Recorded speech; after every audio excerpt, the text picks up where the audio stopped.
Pemirsa, menyambut bulan suci Ramadan, penggiat media sosial yang menamai dirinya Duta Birin Community di Kabupaten Birin, Aceh, membagikan ratusan paket daging sapi untuk merayakan tradisi Hari Megang bagi warga fakir miskin dan anak yatim yang ada di seputaran kota Birin.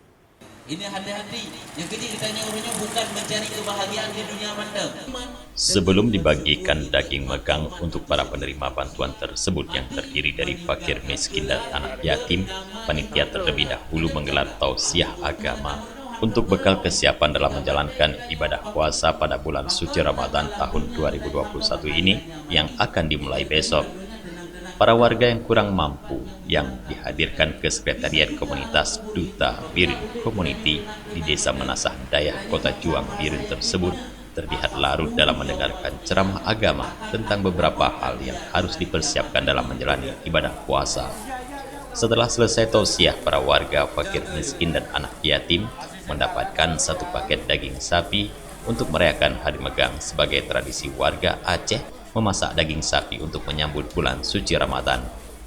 Tengku Jalaluddin, sebagai penasihat komunitas Duta Birin Community, mengatakan panitia menyediakan sebanyak 250 paket daging sapi untuk dibagikan secara gratis kepada warga fakir miskin dan anak yatim yang telah ditentukan sebelumnya. Menurut Tengku Jalaluddin, paket daging sapi untuk merayakan Hari Megang yang dibagikan kepada warga kurang mampu tersebut bersumber dari para penggiat media sosial yang tergabung dalam komunitas Duta Birin Community, baik yang ada dalam negeri maupun di luar negeri.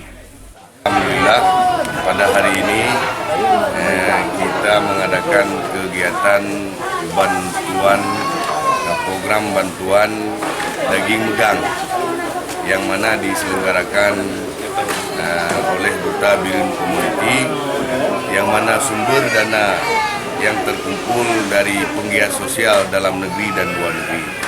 Hal ini kami lakukan untuk meringankan beban fakir miskin yang ada di Kabupaten Birin.